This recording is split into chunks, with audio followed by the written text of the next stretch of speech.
Hi everyone, welcome to the latest episode of PhD-Politico discussions. I'm excited today to be joined by Steve Radford, the leader of the Liberal Party. Hi Steve, how are you? Good morning, very well. If I'm looking a bit cross-eyed, we were organising a community skip day as well as doing the interview. So I'm not sure what the phrase is. We're multitasking. Oh, I'm very happy to have you on, and I appreciate you taking the time out to speak to me. I really do. So, I want to talk a bit about you first. How did you first sort of get involved in the Liberal Party, and why the Liberal Party? Well, I was always interested in history. I was interested in economics, and I went to what would now be called a United Reformed Church / Methodist Joint Chapel. And like in the Methodist tradition, we had a considerable part of our philosophy was looking at Matthew 25, how Christians should work and support the community. And every month we have civic responsibility classes. So politics and the philosophy behind the politics was an inherent part of my culture, my upbringing. And whilst I might have initially thought about supporting the Labour Party, I saw a broadcast by Joe Grimmond, and he actually summed up some of the values that are very distinctly liberal and very distinctly to our nonconformist tradition. That of having cynical, a bit of healthy cynicism about authority, having a respect for nonconformity, that people should come to their own conclusions on what's right for their lifestyle, or right for the way to organise, but also having a view on democracy. And these underpinning values that sort of really frameworked our faith, also framework our outlook to politics. So the Liberal Party was a natural home, and it was those values that really spurred on my interest. And then Jeremy Thorpe became leader of the Liberal Party. And what he was saying about having a dynamic economy, the benefits of competition, not state monopoly, the benefits of breaking down private monopolies, much in the liberal American tradition, made total economic sense to me. And my local Liberal Party was very supportive. And actually, when I was chairman of the local Young Liberal Party branch, we sponsored 30 of our young liberals to do evening class economics. Okay. We saw developing young people and developing an understanding of the benefits and some of the problems with capitalism. We did Keynesian economics, was part of our political agenda. So I was inherently a liberal because of the values I see about how I should treat other people, and including respecting differences. Yeah. So just to give a bit of background to your party, your version of your Liberal Party, as it were. So it came out of the split. So the formation of the Liberal Democrats in 1988. No. They didn't form the Liberal Democrats in 1988. They called themselves Social Liberal Democrats. And Paddy Ashdown said they were a synthesis of social democracy and liberalism. Well, I don't believe in synthetic politics. I didn't come out of the Liberal Party. My local branch voted to remain liberals. We told we weren't allowed to. That's a very strange concept for liberals. You're not allowed to decide to be liberals. And we stayed as liberals, and our Anfield branch also voted to stay as liberals. We later connected with other people who'd come to the same view. And the press blanked out that there were significantly more people who wanted to stay liberals than actually join the new party. I didn't defect to the SDP, Democrats. And the reality is, and I was on the Liberal Party National Council prior to the merger, the great unknown and the great sad thing is, over half the Liberal Party membership nationally did not transfer their membership because it was an active tick the box, you want to join the new party. Over half the members of the Liberal Party did not join. Many just dropped out of politics. And it's one of the great saddest, the great betrayal by David Steele, that he actually gutted the Liberal Party from inside out. I didn't know that. That's interesting. So your party at the moment, you've had a number of successes locally. You yourself Liberal, it's three councillors on the Liberal group in Liverpool. What is it about sort of your local campaigns? What is it about the Liberal Party which you think makes people vote for you at these local elections? I think we're putting liberalism in practice in a coherent way. We're trying to galvanize the community to give community leadership. We're trying to help those people who are unfortunate. I mean, during the COVID crisis, we've fundraised and trebled the council money we get for COVID support. We've trebled the amount of money through our community charity, the Hope Centre. And we've been delivering hampers to the vulnerable by illness or by age. And we've done a tremendous impact. And the public get it. The public see genuine practical politics. But it wasn't just a case of, oh, well, we'll just give out the council money. We've gone out and used that as leverage to treble the amount of money. I think so far, this last year and plus, we've distributed and fundraised now £50,000 worth of food hampers to the vulnerable, young families in hardship. And recently, because of the EU regulations, we've targeted help to EU migrants who haven't got British settled status yet because of documentation problems, and we're giving them support because they can't get benefits and they can't work at the moment. Okay, so I'm hoping to talk a bit about your party's ideology as well, sort of things about policy and whatnot. And one of the big debates of the last, I think it's fair to say, 5 years has obviously been Brexit. Even it's been probably the only thing people have talked about really for the last 4 or 5 years, except COVID. And obviously, your party, obviously quite different to the Liberal Democrats. Your party was obviously a Eurosceptic party, and what was in favour of, if I'm right saying, favour of a leave vote. What was it about that? Why did the Liberal Party have that view? Well, to be honest, not just the last 5 years. I've been campaigning for the last 30 years that the British public should have a referendum on the EU membership, because since the Rome Treaty, the EU has set a course clearly to become a superstate. And in fact, I think you could actually argue there's more concentration of powers in the European Union than there even is within the United States of America. Their constitution there is far more federalist than the European Union. So as we had a political change, we believe fundamentally people should have done it by consent. And it does cross party borders, including our own. There's some Liberal members who didn't agree. And as a Liberal Party, we respected their right to dissent. There wasn't a case of everybody's got a toe line. So we almost unanimously supported a referendum.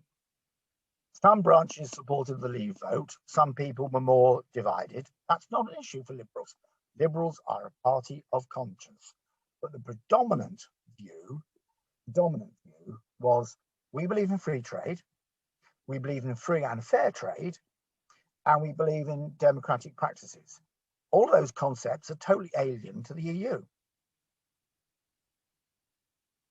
So you can see yourselves being an internationalist party? Yes. Yeah.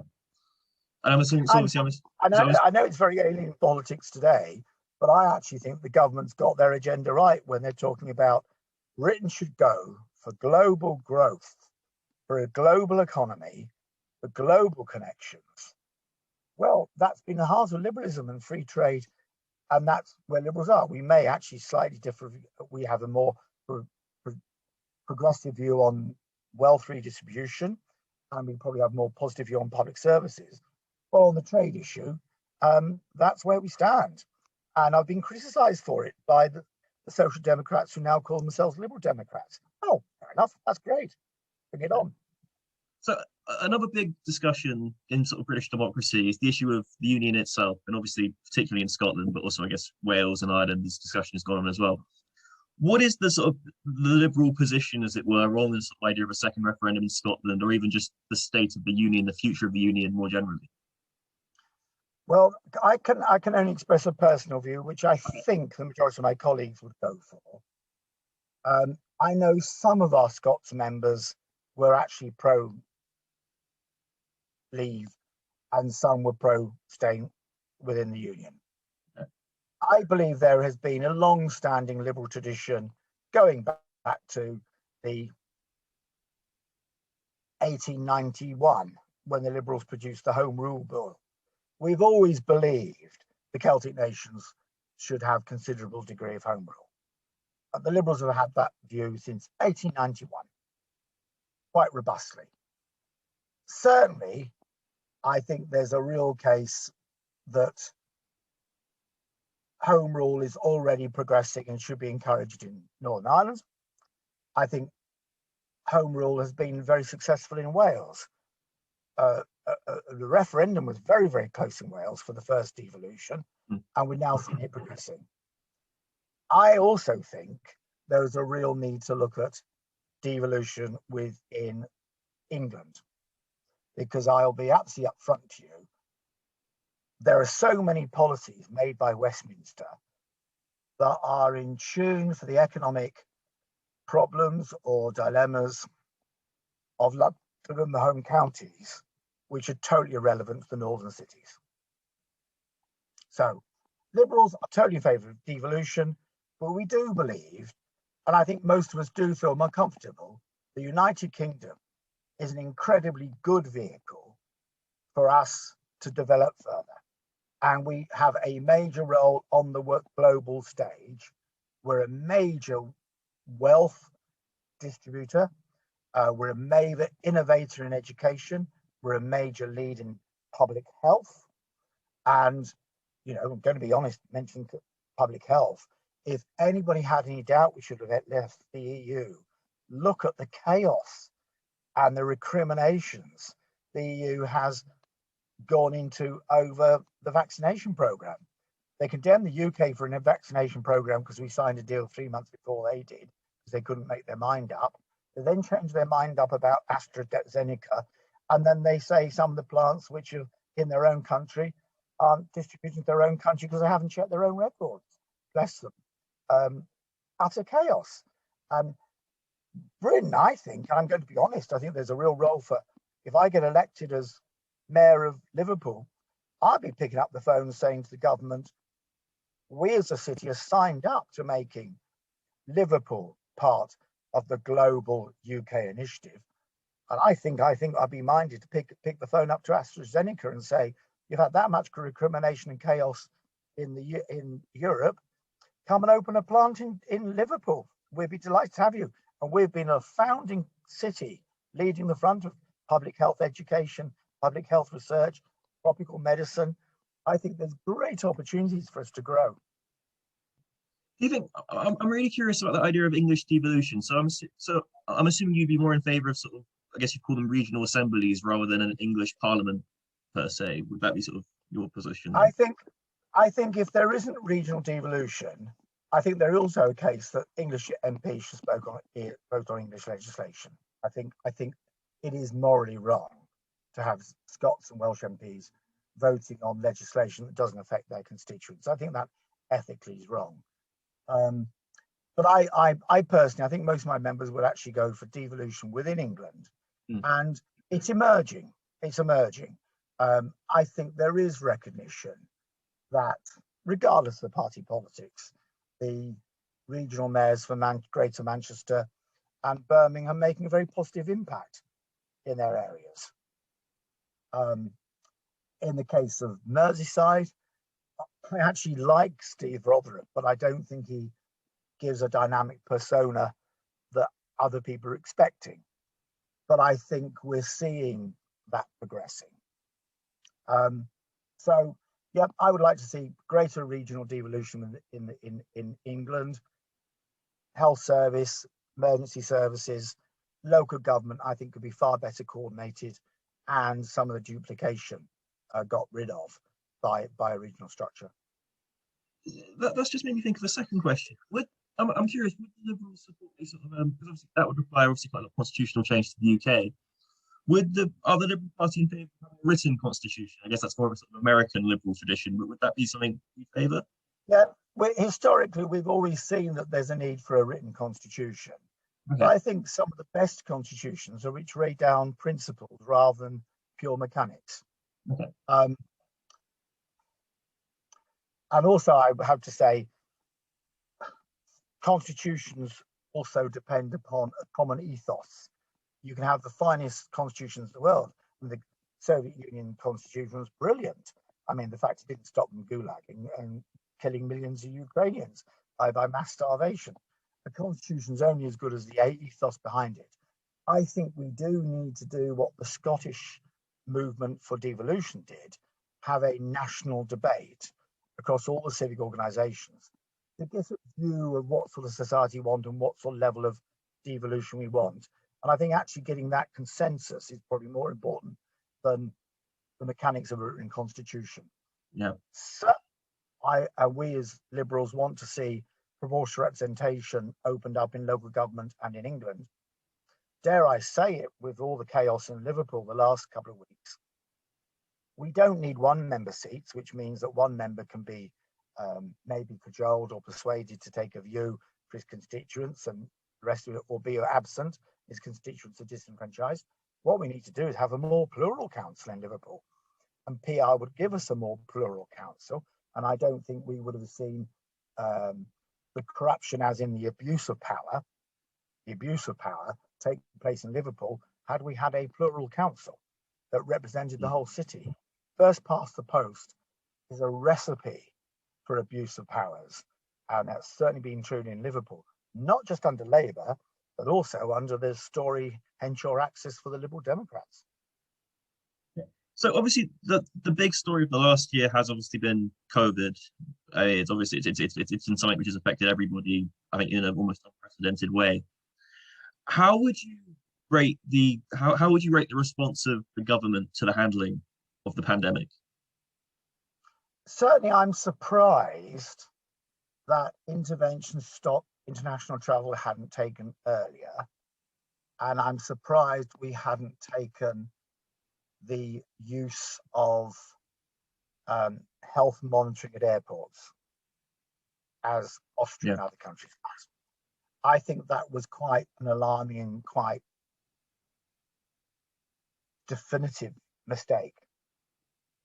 Certainly, the relocation of people from hospitals to care homes has been a terrible error.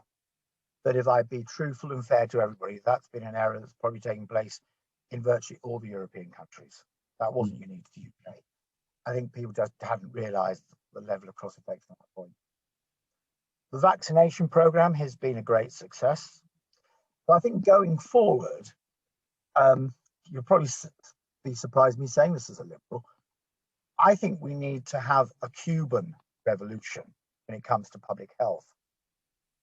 Our public health is very much focused on people being ill, then getting treated at the GPs, or then getting treated at the hospital. I think going forward in the next decade, we will have far more focus on public health that looks under the underlying reasons why people are being ill, their housing conditions, their environment, their education, their diet. Very much like the Cuban health system, we need a far more community-based, community-driven health system that looks at all the health factors, that actually makes us less vulnerable to when there is infections and alike. So I think going forward, health will be much higher on the agenda, not just for the UK, but for the world. And I think we can really take a leading role in public health initiatives, as the UK has and Liverpool has on so many different occasions. So one of the things as part of a liberal ideology is this idea of individual freedom and the limitation of power for government. Clearly, in the pandemic, we've seen the opposite. For obviously health reasons, we've seen much more power for government, people's freedoms restricted much more. And obviously, I guess it's quite easy to argue that's necessary during a health pandemic. But as a liberal, does that make you feel somewhat uneasy? Do you think to yourself, okay, I understand why we're doing it, but we need to... Liberals have never been libertarians. I'm not one of the sort of the total liberty nutters that believe the only function of the state is to shoot people coming over the borders. But if people are shooting themselves, it doesn't matter. I'm not a libertarian. I'm a liberal. And liberals have always realised we live in a society and that there is a positive role for government to open up opportunities and enhance the community. And individuals don't live in total isolation.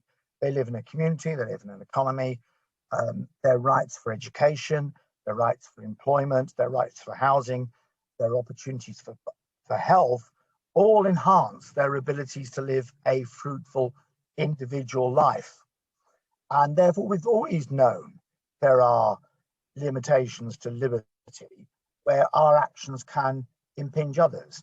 And I think the government has actually, we can always pick holes, but broadly been right that we've got to maybe restrict the actions of some of us that could endanger the health of others. And that is a totally legitimate trade-off.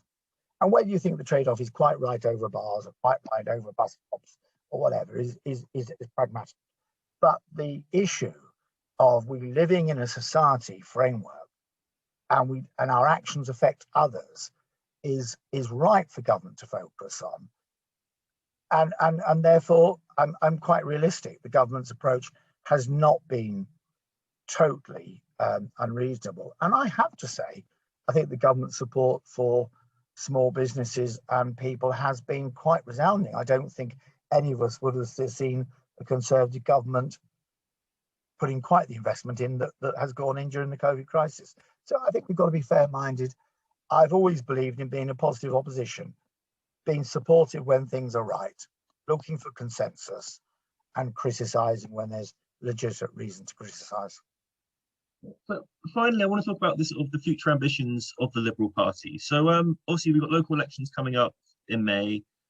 I think the next general election is rumored to be, well, it's supposed to be 2024, but there's rumors it might be 2023. What are the sort of future ambitions electorally for your party? Well, certainly, I'm talking slightly locally here, but we're absolutely enthusiastic. We've been pounding the street in wards that have not seen Labour contested for a decade. We're getting our positive action message over through the COVID crisis. I think we've made a real imprint on lots of communities, not just my own ward of Tuberel, but all the surrounding wards. We've made a real positive contribution and leadership, and we're now reaping the dividends. We're reaping the fruits of the seeds we sow. So, Steve Radford, thank you so much for your time. It's been really interesting having You're you welcome. on. And thank you for taking the time out to speak to me. Yeah, fine. And if I keep looking up, my community skip's filling. All the neighbours are coming out, mucking in. I could show you a view if you wanted, but it's been a great day. Anyway, good luck to all of your viewers. God bless. Thank you. All the best. Cheers. Hi guys, thank you for watching this latest episode of PhD-Politico Discussions. If you enjoyed this video, then please don't forget to give it a like. And if you want to watch more content like this, then please do subscribe. Bye guys.